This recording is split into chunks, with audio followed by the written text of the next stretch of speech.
Okay, I'm joined by the Swellers. How are you guys doing? We're doing good. Fantastic. Fantastic. I'm great as well. Brilliant. Now, you've just finished a tour with the Blackout. How's it been? It's been really good. Pretty much every day's been sold out. They're all great guys. We're having a really good and easy tour. It's really nice. It's fantastic. Fantastic. Yeah, it was pretty fantastic. Have there been any crazy moments on the tour you're willing to tell us? No. Yeah, the ones we're willing to tell no. There have been crazy moments.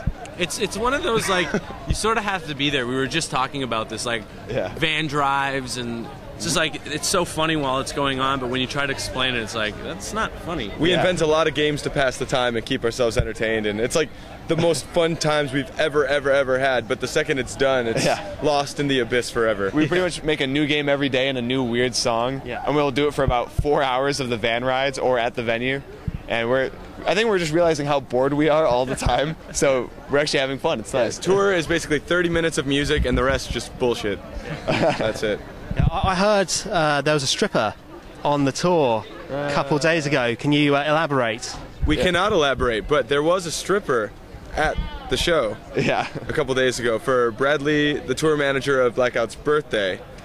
And I think there was a woman who took her clothes off. I think they dressed her up as a policewoman and tried to scare Brad into thinking that. The worst part was a girl was pretty much having a heart attack, or at least they thought. So everyone's freaking out. We all go in the blackout room, and then they're like, "Oh, the cops are here to get a statement from you."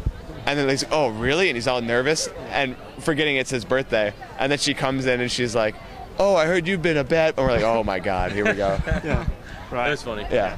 How do the UK audiences compare to the North American audiences? I think especially this tour, it's based on the band more than it is the actual country. I think it's cool that people are stoked.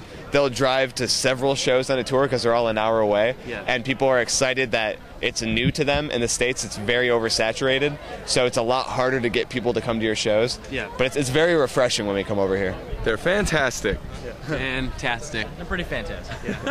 Okay. Have you got any new albums, singles, any new tracks coming out? Actually, I don't know when this is going to air, but on this Tuesday, the 19th, a new song is going up. And this summer, early summer, a new record's coming out.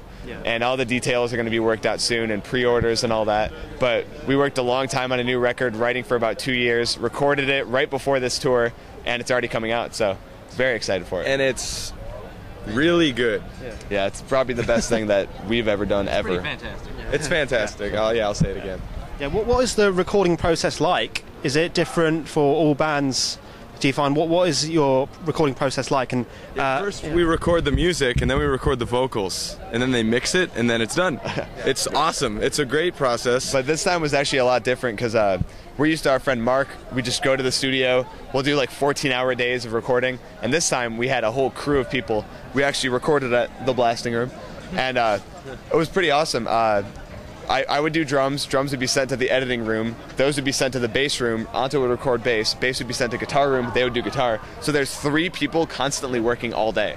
So we got probably 2 months' work done in about, 2.5 weeks, 3 weeks? Yeah, we did a lot of pre-production, kind of making sure the songs were totally ready and awesome before we recorded them. Because in the past, we thought that our songs were good enough, but there's so much you can do to make a song great. And so we cut the fat, rearranged some things, and rewrote some lyrics, rewrote some guitar parts, and it ended up being really an awesome product. Absolutely perfect, no mistakes. Now, you've been on tour over here in the UK, in this tour for about how many weeks? 3 weeks. 3 weeks? Yeah. What has been your favourite date to play? I still loved Manchester. Yeah, that Manchester was awesome. London was really good. I enjoy July 27th. It's really nice and warm outside. It's my birthday. Really? Yeah. That is weird. Happy birthday. Happy Power of birthday. prayer. Then. Power of prayer. But I think Falmouth was actually a really surprising one. We've never even, not to be rude to them, but we've never even heard of the city. And we ended up playing there, and they said no one ever comes to our town, and it ended up being one of our favorite shows. So that was definitely very cool for us. Okay. Yeah, Cardiff was actually great too, huh? Yeah, forgot about that. A lot of Last kids night. spinning around in circles and jumping around. That was fun. Makes it fun for us. Yeah. What advice would you give to new bands wanting to make it in the industry? Quit now so we can have the success, and we don't want any competition because it takes away our merch sales and our CD sales when there's other bands. Thank you very much. Thank you very much for being so Stick supportive. with it. Yeah, Stick with yeah, it. stick with it. Don't have your band break up. Write songs that you really feel passionate about. Don't just, when bands start out, they kind of sound like another band. Try and find your sound early on, and make sure you put 100% dedication into it. Because if you're playing, a pub every other week, you're not really trying. You have to get out there. Don't bore us. Get to the chorus. Yeah. That's what you got to do. Dave Grohl. Okay. Smart man. Yeah. Are you going to be back over here for any festivals? We have no idea. not Literally sure. everything is up in the air at this point. We'll be back by the end of the year, though, for something. Yeah. Not sure what, but yeah, we're gonna try to come out to Europe and the UK at least twice a year. It's on our itinerary for places to go all the time because we really like touring here. It's a lot of fun. Okay, and finally, apart from the album and the new songs coming out, what's next for the Swellers? We're doing the Take Action tour in the States. It's a 5-week tour. It's with Silverstein, Bayside, Polar Bear Club, and a band called Texas in July. Yeah. And then we're doing, Australia in the fall for the first time. So. Yeah, going all over the world by the end of the year. Yeah. And it's going to be a bigger, buffer Swellers. Yeah. Yeah, way more buff, more sweat, more balls, more blood. All right, guys, thanks for your time. Thank you so much.